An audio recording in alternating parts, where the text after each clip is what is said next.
There are some faces we see on our screens that feel like old friends. We watch them grow, we cheer for their triumphs, and we feel a strange, distant ache for their sorrows. We think we know them, but the truth is, we only ever see the carefully curated characters they play, the polished smiles on the red carpet. The real person, the one with quiet fears and secret struggles, often remains just out of view. And for Naya Rivera, the fiery, unforgettable Santana Lopez from Glee, the gap between the character she played and the woman she was a universe of untold stories. Her life was so much more than a witty one-liner or a show-stopping musical number. It was a story of fierce ambition, quiet bravery, and a love so powerful it would ultimately demand the most profound sacrifice. To understand Naya, you have to understand the world that shaped her. She wasn't an outsider who stumbled into Hollywood. In many ways, she was born into it. The late 1980s and early 90s were a strange time for a child actor. The industry was still grappling with how to protect its youngest stars, and for a child of mixed heritage, the path was even less clear. Naya was born in 1987 in Valencia, California, a sun-drenched suburb north of Los Angeles. Her mother, Yolanda, had been a model, and her father, George, was a grounded, hard-working man. Show business was in the family's orbit, a constant, glittering possibility. From the very beginning, Naya was a performer. She had an energy, a spark that couldn't be ignored. Her mother, Yolanda, a former model herself, recognized this innate quality. It wasn't the story of a pushy stage mom. It was a clear-eyed recognition of a natural, undeniable talent. Yolanda secured an agent for her when Naya was just a baby, and the industry responded immediately. Naya booked commercials, print ads, and soon, at the tender age of 4, landed a role that seemed like a dream come true. She was cast as Hillary Winston on the sitcom The Royal Family, starring two absolute legends of the business, Redd Foxx and Della Reese. For our viewers who remember the 70s and 80s, these names need no introduction. Redd Foxx was the iconic gravelly-voiced star of Sanford and Son, a titan of comedy. Della Reese was a beloved singer and actress, a warm presence who would later grace our screens in Touched by an Angel. To be on a set with them was like being admitted to a master class. It was a massive opportunity, a chance to learn from the very best. But this dream would soon curdle into a formative trauma, a moment that would cast a long, dark shadow over her life and career. The set of The Royal Family was Naya's playground. She was the bright-eyed little girl, charming two of the biggest stars in comedy, a tiny professional in a world of adults. Redd Foxx, known for his gruff, cantankerous persona on screen, was, by all accounts, a complete teddy bear with Naya. He had a genuine soft spot for her, treating her with a grandfatherly affection that made the long hours on set feel like play. He'd joke with her, make her feel special, creating a bubble of warmth and security. But on October 11, 1991, during a rehearsal, that bubble burst with terrifying finality. In the middle of running a scene, Redd Foxx collapsed to the floor. For a split second, some on the set thought it was part of his act, a playful bit of physical comedy he was famous for. But the reality was far more grim. He had suffered a massive, fatal heart attack right there in front of everyone. For a 4-year-old Naya, the memory was a confusing, terrifying blur of panic and chaos. She watched as the man who had been her on-set grandfather was surrounded by frantic adults, the air thick with a fear she was too young to fully comprehend. She saw the paramedics, the stretcher, the somber faces. She watched as he was taken away, never to return. The show, understandably, was thrown into turmoil. They tried to retool, bringing in the wonderful Jack A. Harry to continue, but the heart of the series was gone. It was canceled soon after. Naya's first big break, Her fairy tale entry into Hollywood had ended in a tragedy that would be seared into her memory forever. This event, which most people have long forgotten, instilled in Naya a profound and unusually early understanding of life's and the industry's fragility.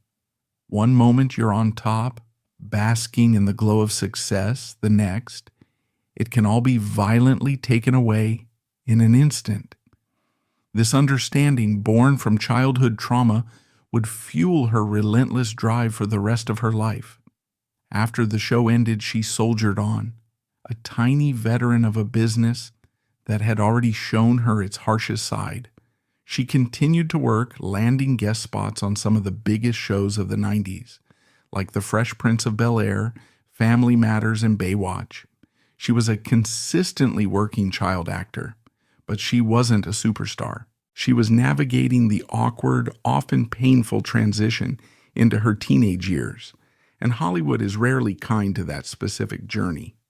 As she grew older, the phone calls began to slow down. The roles began to dry up. She was no longer the cute, precocious kid.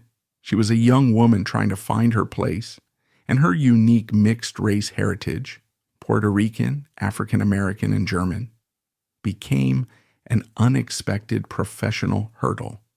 In the Hollywood of the late 90s and early 2000s, the industry loved to put people in neat, easily marketable boxes.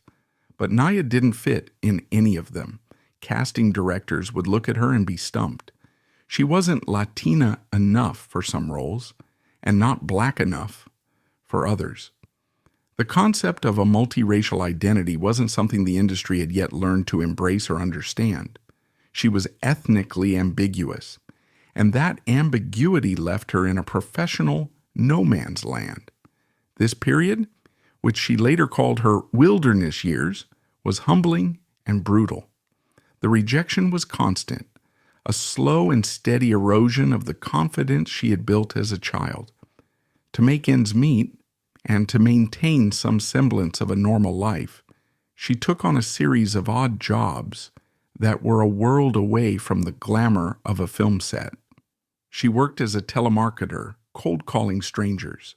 She worked as a nanny, caring for other people's children, while her own dreams were on hold. And most famously, she worked as a waitress at Hooters. Can you imagine the grit and humility that takes to go from starring on a network sitcom with legends to serving wings and beer, all while still trying to chase the dream that seems to be slipping further and further away? It's a testament to her sheer tenacity that she didn't just walk away completely. But Naya refused to give up. There was a fire in her belly, a core belief in her own talent that simply wouldn't be extinguished. In 2009, at the age of 22, she found herself at a crossroads. She was financially strapped and emotionally exhausted from the constant grind of auditions and rejections. She was on the verge of quitting acting for good, perhaps to pursue a different path entirely. But she decided to go on one last audition. It was for a new, quirky, and slightly strange show about a high school glee club. The role she was reading for was a background cheerleader, a minor character with barely any lines. The show was called Glee. Naya poured every last ounce of her ambition, talent, and frustration into that audition. She sang her heart out, performing Emotion by the Bee Gees. She danced. She brought a level of sass, confidence, and vulnerability that the producers, including Ryan Murphy, simply couldn't ignore. She got the part. The character's name was Santana Lopez, and it would change her life and the lives of millions of viewers forever. Santana was initially intended to be little more than a piece of set dressing, a stereotypical mean girl, a sharp-tongued sidekick to the main cheerleader, Quinn Fabray. But Naya brought so much charisma, wit, and unexpected depth to the role that it was impossible to keep her in the background. With a single glance or a perfectly delivered one-liner, she could steal a scene. The writers quickly realized they had struck gold. They started giving her more to do, More lines, more songs. They noticed the incredible, almost electric chemistry she had with Heather Morris, who played the delightfully ditzy fellow cheerleader, Brittany Pierce. What started as a throwaway joke in the script, a mention of Santana and Brittany's physical closeness, began to evolve into something much deeper, thanks in large part to Naya's incredibly nuanced performance. She played Santana with a simmering vulnerability beneath that tough, impenetrable exterior. You could see the conflict in her eyes, the deep well of longing she was trying so desperately to hide behind a shield of sarcasm. The fans saw it too. They connected with that unspoken story, that hint of a deeper truth. They started calling the couple Britannia, and soon an online movement was born, with viewers passionately advocating for their relationship to be explored. The writers, to their immense credit, listened. They gave Santana a coming-out story that was not just a plot point, but a deeply emotional, authentic, and groundbreaking arc for network television at the time. For many young people watching, especially young women of color in the LGBTQ+ community, seeing a character like Santana grapple with her identity and find love was nothing short of revolutionary. Naya understood the weight of this responsibility, and she carried it with a grace and power that solidified her place as a true television icon. Behind the scenes, Naya was fighting her own battles, many of which she wouldn't speak about until years later in her stunningly honest memoir, Sorry Not Sorry. The life of a child actor can be a strange one, where your sense of self-worth becomes dangerously intertwined with your last booking. She revealed that as a teenager, as the pressures of her career waned and the anxieties of high school took over, she developed anorexia. In a world where she felt she had lost control over her career, she began to desperately control the one thing she could, her own body. In her book, she wrote a line that is both heartbreaking and illuminating. By the time I was a sophomore, I started feeling that what had begun as a game had maybe gone too far. I was juggling my feelings and my body image, and I wasn't winning. It was a secret she carried for a long time, a private pain hidden behind her public smile. Her willingness to share this story years later was an act of immense bravery, a way to puncture the myth of Hollywood perfection and let others know they weren't alone in their struggle. Her identity was another complex and often painful part of her inner world. She wrote movingly about feeling like she was floating in the middle of her different ethnicities, never quite belonging to any one group. Imagine the constant, subtle negotiation that requires feeling not quite Latina enough in some family settings, not quite black enough in others, not quite white enough in still others. It's an exhausting internal code switching that so many multiracial people experience. This feeling was amplified by an industry that demanded she be easily categorizable. In casting rooms, she was a puzzle they didn't care to solve. But Naya refused to be diminished. She insisted on being all parts of herself, and as her fame grew, she embraced her Afro-Latina heritage, becoming a powerful and visible icon for a community that is still woefully underrepresented in Hollywood. It was an act of defiance and self-love. Perhaps her most shocking revelation was her decision to have an abortion in 2010 at the absolute height of her Glee fame. She had just broken up with her on-again, off-again boyfriend, actor Ryan Dorsey, to focus on the incredible momentum of her career. A few weeks later, she discovered she was pregnant. She made the difficult and deeply personal choice to terminate the pregnancy on her one day off from filming. She told no one, carrying the secret and the emotional weight of it completely alone. It's a stark, almost unimaginable reminder of the immense pressure she was under. Picture it. One day, undergoing a private and emotional medical procedure, and the very next being back on set, expected to hit your marks, sing your heart out, and deliver witty one-liners. She had fought for over a decade to get her big break, and in that moment she felt she had to choose between the career she had sacrificed so much for and a child she wasn't ready for. Sharing that story, a story made all the more poignant by the fact that she would later reunite with, marry, and have her beloved son Josie with Dorsey, took incredible courage. But Naya felt it was crucial.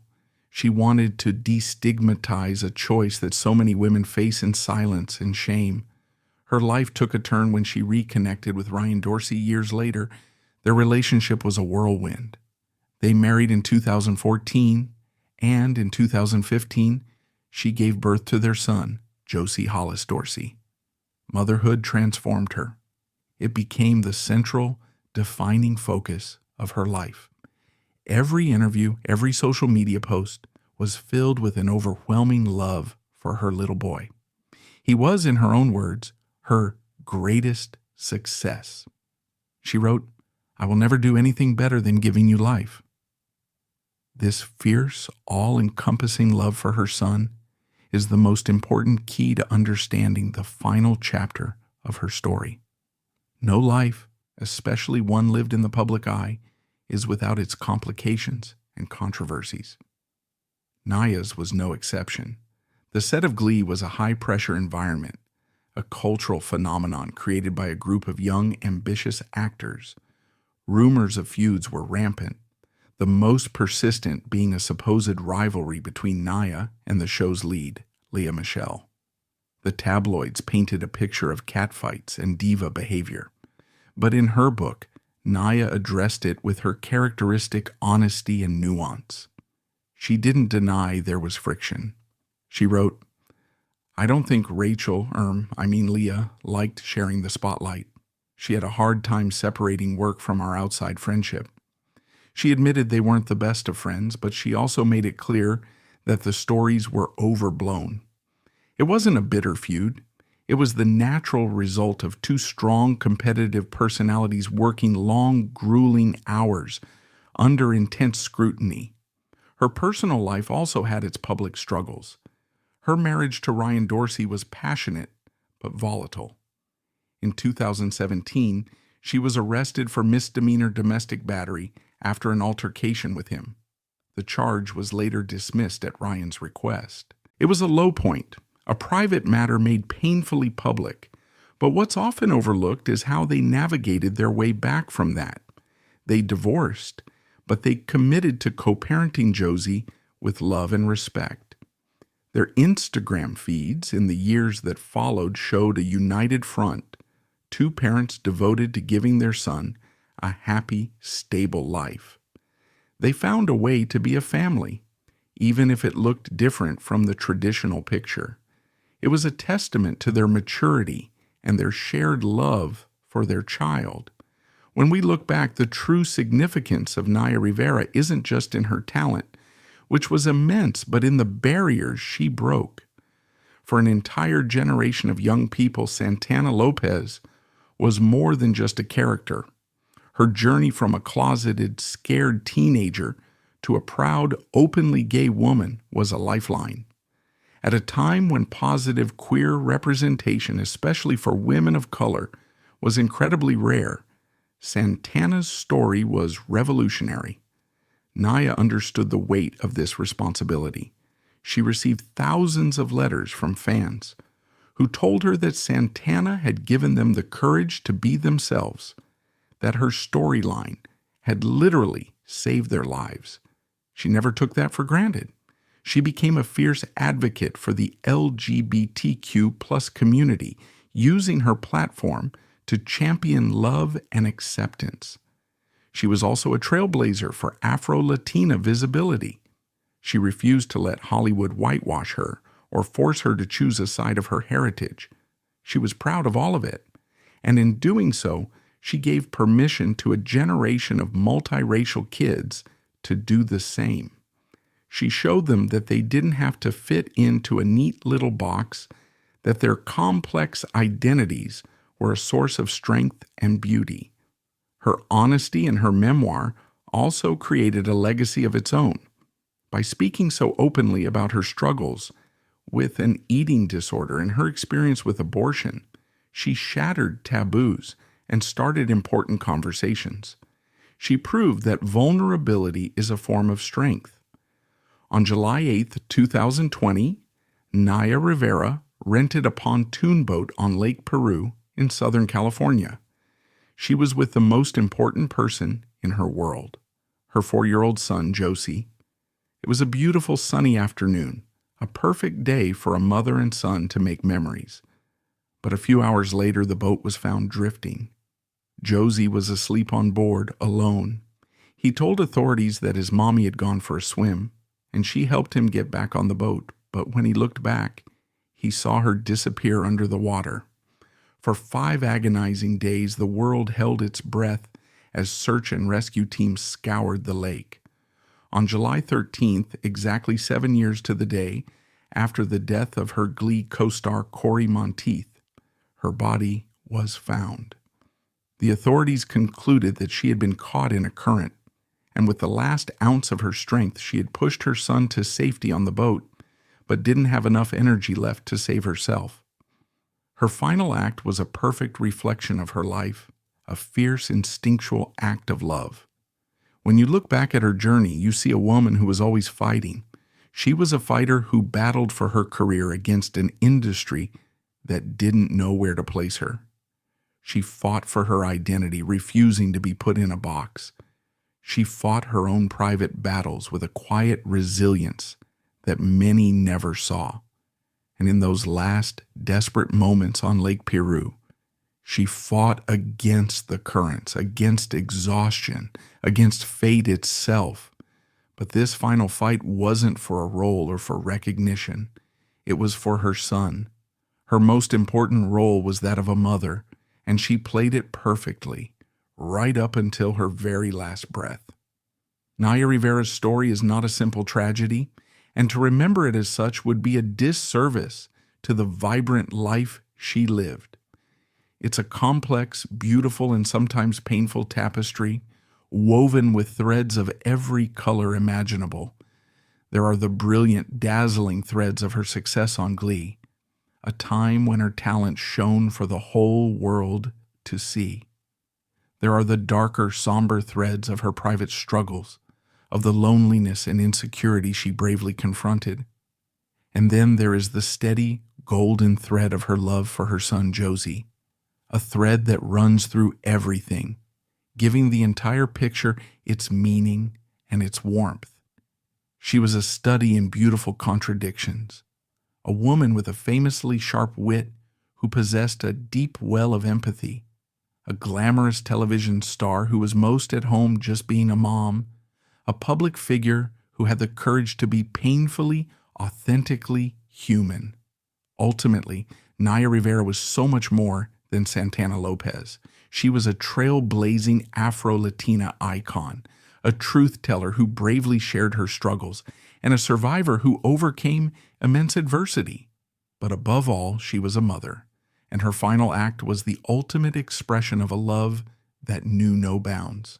Her light was extinguished far too soon, but the legacy she leaves in her groundbreaking work, in the lives she touched, and in the beautiful boy she saved, shines on as bright as ever.